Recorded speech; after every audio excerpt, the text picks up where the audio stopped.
Hello दोस्तों, welcome to money stalkers. तो ये वीडियो के अंदर हम लोग बात करने वाले हैं मल्टीपल स्टॉक्स के बारे में।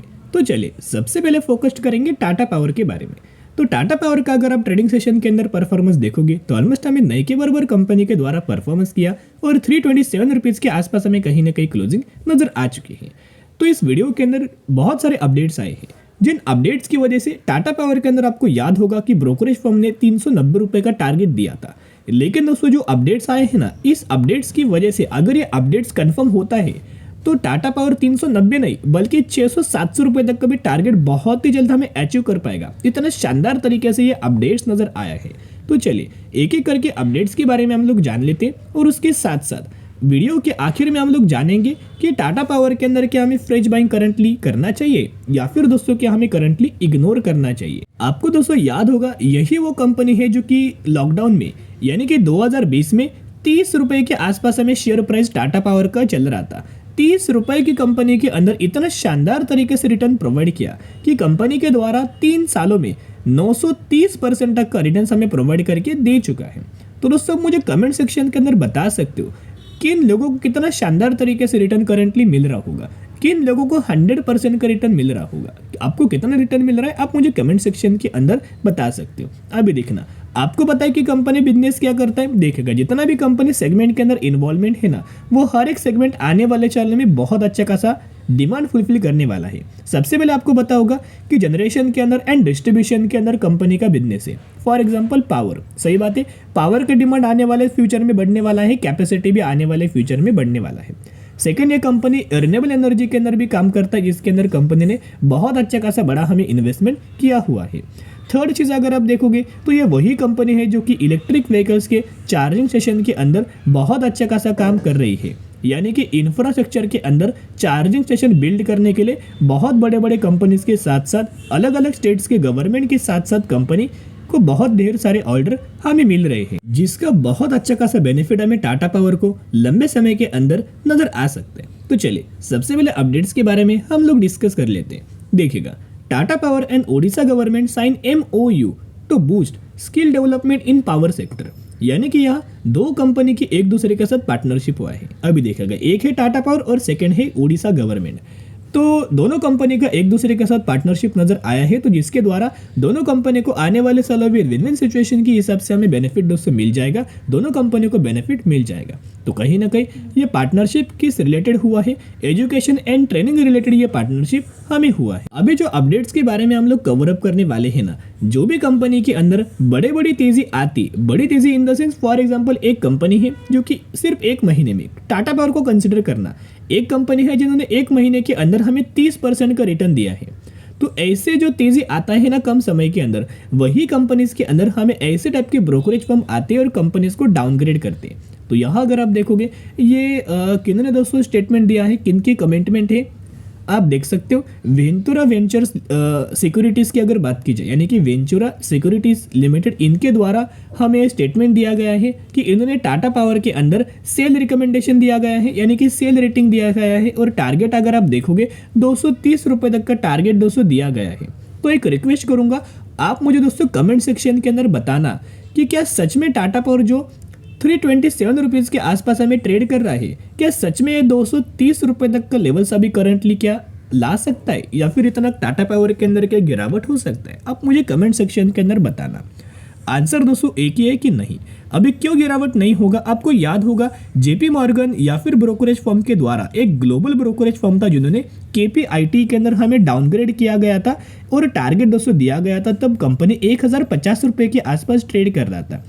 तब कंपनी के अंदर टारगेट दिया गया था कि अगले 12 महीने में कंपनी 500 रुपये का टारगेट आएगा, यानी कि 50% तक की गिरावट हमें KPIT के अंदर होगा। क्या KPIT के अंदर दोस्तों गिरावट हुआ? नहीं, बल्कि कितना शानदार तरीके से तेजी आया। तो यही होता है। अभी जो फिलहाल KPIT की पहली कंडीशन थी वही करंटली टाटा पावर की अभी हमें कंडीशन दिया गया है।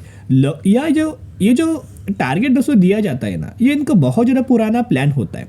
फॉर एग्जाम्पल एक कंपनी है जो कि 100 रुपये के आसपास ट्रेड कर रही है, एक कंपनी है जो कि 100 रुपए के आसपास ट्रेड कर रही है और वो बहुत ही कम समय के अंदर 150 रुपए के आसपास कंपनी का प्राइस रेंज अचीव हुआ। तो जिसके हिसाब से कंपनी ने एक महीने में 50% का रिटर्न दिया। तो अभी यही ब्रोकरेज फर्म क्या करेंगे, इस कंपनी के पास आएंगे और यहाँ सेल रेटिंग देंगे और टारगेट दिया जाएगा 80 रुपए के आसपास। तो अभी यहाँ क्या हुआ कि रिटेलर्स ये टारगेट देखेंगे और इन्होंने क्या किया है ना, तेजी के पीछे भागा है, हायर प्राइस रेंज के आसपास निवेश किया है। वो लोग यहाँ पैनिक होना स्टार्ट करेंगे। तो पैनिक जब ये होती है ना, तो ये सेल करके निकल जाते हैं। तो सेलिंग करना स्टार्ट करेंगे, एक सेलिंग प्रेशर आएगा और थोड़ा सा कंपनी डिप्स देगा। फॉर एग्जाम्पल 150 रुपीज़ के आसपास है ना, ये कंपनी 140 रुपये के आसपास आएगा। तो जो डीप से ये कंपनी देगा, जितना गिरावट होगा ना, तो जिन ब्रोकरेज फर्म ने हमें डाउनग्रेड किया था, सेल रेटिंग दिया गया था, वही ब्रोकरेज फर्म इस प्राइस रेंज के आसपास ये कंपनी के अंदर निवेश करेंगे। तो जिसके द्वारा कहने का मतलब इतना ही है कि कभी भी आपको ब्रोकरेज फर्म को देख के बाइंग या फिर सेलिंग आपको कभी भी नहीं करना चाहिए। एक पॉइंट को देख के आपको बाइंग सेलिंग करना चाहिए, जो कि है कंपनी का बिजनेस, कंपनी का फ्यूचरिस्टिक डिमांड और कंपनी के पैरामीटर्स। ये तीन चीज अगर आप एनालिसिस करके निवेश करते हैं ना और पेशेंस रख के होल्ड करते हैं, आने वाले सालों में बिल्कुल भी दोस्तों कोई प्रॉब्लम आपको नहीं होने वाली। अच्छी कंपनी आपको पेशेंस अगर आप रखेंगे तो वो मल्टीपल रिटर्न्स आपको क्रिएट करके देगा। जैसे कि टाटा पावर ने क्या किया, 3 सालों में 930% तक का रिटर्न शेयर होल्डर्स को प्रोवाइड किया। जिन लोगों ने 2020 से निवेश किया है उन लोगों को 900, 800, 700% तक का रिटर्न मिल रहा होगा। चलिए अगले अपडेट्स के बारे में हम लोग डिस्कस कर लेते हैं। ये अपडेट्स बहुत ज़्यादा पॉजिटिव है, अगर होता है तो बहुत अच्छा खासा टाटा पावर को बेनिफिट नजर आ सकता है। Tata power share price target company to gain from government multi crore Delhi Jaipur electric highway Vinod बुलंजकर शेयर स्ट्रैटेजी। यानी कि यहाँ अगर आप देखोगे तो टाटा पावर को या फिर यूनियन गवर्नमेंट के द्वारा एक बहुत अच्छा खासा डिसीजन लिया गया है एक मैसिव इंफ्रास्ट्रक्चर को बूस्ट करने के लिए, जो कि दिल्ली जयपुर जो इलेक्ट्रिक हाईवे प्रोजेक्ट से वो टाटा पावर को मिल सकता है। जो कि हमें जो खबर अगर आप देखोगे ईटी नाउ के द्वारा दिया गया has reliably learn that the government is expected to push 1.5 से लेके 2 lakh crore width of infrastructure project over next few months. तो अगले फ्यू महीने में ये प्रोजेक्ट हमें मिल सकता है। और इसके अंदर अगर आप टाटा पावर का स्टेटमेंट देखोगे तो टाटा पावर इसके अंदर बहुत अच्छा खासा दोस्तों इंटरेस्ट हमें दिखा रहा है। देखिएगा, the Tata power has shown interest in Delhi Jaipur electric highway project, sources told ET now. यानी कि न्यूज चैनल के ऊपर सोर्सेस के द्वारा हमें बोला गया है। तो कहीं ना कहीं आने वाले समय के अंदर टाटा पावर एक बिडिंग कर सकता है ये प्रोजेक्ट लेने के लिए, यानी कि Delhi Jaipur electric highway project लेने के लिए। कहीं ना कहीं ये किस ऊपर से ऑपरेट होने वाला है, ट्रांसफर मॉडल के ऊपर ये ऑपरेट दोस्तों होने वाला है। तो इतना बड़ा दोस्तों अगर प्रोजेक्ट मिलता है ना, जिसका अमाउंट 1.5 लाख करोड़ से बढ़ के 2 लाख करोड़ के आसपास है, इतना ज्यादा अगर दोस्तों कंपनी को प्रोजेक्ट अगर मिलता है बिडिंग के अंदर, टाटा पावर का नाम अगर सामने आता है, तो आप सोच सकते हो कितना शानदार तरीके से टाटा पावर को बेनिफिट मिलेगा। टाटा पावर का ऑर्डर बुक बढ़ेगा, टाटा पावर का रेवेन्यूज बढ़ेगा और टाटा पावर का हर एक पैरामीटर्स के अंदर हमें ग्रोथ नजर आ सकती। और देखते देखते टाटा पावर का अगर आप परफॉर्मेंस देखोगे तो लगातार टाटा पावर के अंदर जो रेवेन्यूज है वो ग्रोथ के अंदर नजर आ रहा है। फिर अगर आप टाटा पावर का प्रॉफिट अगर आप देखोगे 2021 में हमें टाटा पावर ऑलमोस्ट 1500 करोड़ के आसपास हमें प्रॉफिट जनरेट किया था। वही बढ़ के 2023 में 3800 करोड़ के आसपास हमें प्रॉफिट जनरेट किया। और यही मानना है कि जो एमडी के द्वारा, सीईओ के द्वारा हमें स्टेटमेंट दिया गया था, कल की वीडियोस के अंदर डिस्कस किया था, जहां हमें टाटा पावर का 2027 यानी कि फाइनेंशियल ईयर 2027 के अंदर टाटा पावर 7500 करोड़ से भी ज्यादा का अपना प्रॉफिट्स जनरेट कर सकते। तो ये जो टारगेट है ना, खुद सीईओ और एमडी के द्वारा हमें टाटा पावर के अंदर दिया गया था। अगर ये खुद सीईओ और एमडी इतना शानदार तरीके से स्टेटमेंट अगर दोस्तों देता है ना, तो ये टाटा ग्रुप की कंपनी दोस्तों, टाटा नाम ही काफी है। और जो टाटा एक बार ठान लेता है वो 100% कंपनी ये पूरा करता है। तो कहीं ना कहीं इतना पॉइंट नोट करना, और आने वाले 2025 तक ये कंपनी डेट फ्री कैटेगरी से भी होने वाला है, जो कि टाटा मोटर्स के द्वारा भी, टाटा पावर के द्वारा भी और टाटा ग्रुप के द्वारा भी ये स्टेटमेंट दिया गया है।